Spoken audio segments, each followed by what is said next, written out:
সর্বশেষ গণভোট এবং জুলাই সনদের বিষয় যখন আসলো আমরা ঐক্যমত করেছি, কিন্তু জুলাই সনদ অনুষ্ঠানে আমরা যাইনি, আমরা জুলাই সনদে কিন্তু স্বাক্ষর করিনি। আজকে জুলাই সনদ নিয়ে অনেকে অনেক কথা বলতেছে, জাতির সাথে প্রতারণা হয়েছে, তাদের সাথে প্রতারণা হয়েছে, কিন্তু জুলাই সনদ স্বাক্ষর যখন তারা করে ফেললেন কোনো ধরনের বিবেচনা ছাড়াই, তখন কিন্তু তাদের ভিতরে এই বোধোদয়টা হয়নি। এবং গণ অভ্যুত্থানের নেতৃত্বদের দ্বারা যে রাজনৈতিক দল যারা প্রধানত এই দাবিটা সামনে এনেছিল, তারা যখন সেই অনুষ্ঠানে গেল না, তারা যখন সেই সনদে স্বাক্ষর করলো না, তখন তাদের কাছে মনে হলো না যে এটা জাতির সাথে প্রতারণা হয়েছে, অথবা সেখানে জাতীয় অনৈক্য তৈরি হয়েছে। ফলে জাতীয় অনৈক্য জুলাই সনদ যেদিন স্বাক্ষরিত হয়েছে সেদিনই কিন্তু হয়েছিল। এবং আমরা খুবই পরিষ্কারভাবে বলেছিলাম যে পরবর্তীতে সরকার আসলে এটা কীভাবে বাস্তবায়ন করবে সেই বিষয়ে নিশ্চয়তা ছাড়া এই সনদে স্বাক্ষর করার কোনো মানে হয় না। এবং আমরা ঐক্যমত্য কমিশন একটা সুপারিশমালা দিয়েছে, আমরা সুপারিশমালাকে ইতিবাচক হিসেবে দেখেছি। প্রস্তাব 1-এর সাথে আমরা সমর্থন জানিয়েছি। সরকার এখনও তাদের অবস্থান ব্যক্ত করে নেই, সরকার আলটিমেটলি কী করতে যাচ্ছে। ফলে সেই জায়গাতে আমি মনে করি যারা আসলে কোনো ধরনের বাছ বিবেচনা ছাড়াই জুলাই সনদে স্বাক্ষর করেছে, স্বাক্ষরের মাধ্যমে জাতীয় অনৈক্য তৈরি করেছে, সেদিনই তারা জাতির সাথে প্রতারণা করেছিল। ফলে এখনও সুযোগ আছে।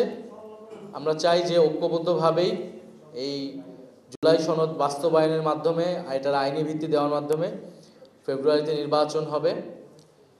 তবে এখানে কিছু আশঙ্কা দেখা যাচ্ছে। আমরা যেই দাবিগুলো সামনে এনেছিলাম জুলাই সনদকে কেন্দ্র করে, এখন দেখা যাচ্ছে যে গণভোট আগে হবে না পরে হবে, নির্বাচনের সাথে হবে না নির্বাচনের আগে হবে, এইটাকে আবার প্রধান ইস্যু করে আনা হয়েছে।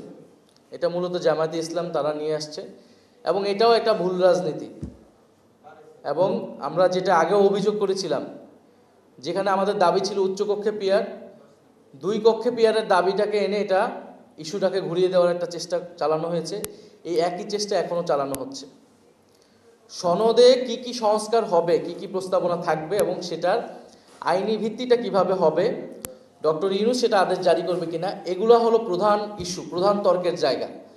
এই জায়গাগুলোতে একমত হলে গণভোট আমরা ইলেকশনের দিনও করতে পারি, ইলেকশনের আগেও করতে পারি, সে বিষয়ে আমরা আলোচনা করতে পারি। কিন্তু গণভোট আগে হবে না ইলেকশনের দিন হবে, এইটাতে হচ্ছে বিএনপি জামাত আবার একটা দ্বন্দ্বে চলে গিয়েছে, এবং যেই দ্বন্দ্বটা অযথা অপ্রয়োজনীয় বলে আমরা মনে করছি। ফলে আমার সার্বিক পরিস্থিতি দেখে আমাদের কাছে মনে হচ্ছে যে বিএনপি তো পুরো ঐক্যমত্য কমিশনের শুরু থেকে মৌলিক যে বিষয়গুলো ছিল সেখানে নোট অফ ডিসেন্ট দিয়েছে, বিরোধিতা করার চেষ্টা করেছে। ফলে সংস্কারের পক্ষে তারা কতটুকু আছে এ বিষয়ে জনগণের ভিতরে প্রশ্ন আছে, আমাদের কাছেও প্রশ্ন আছে।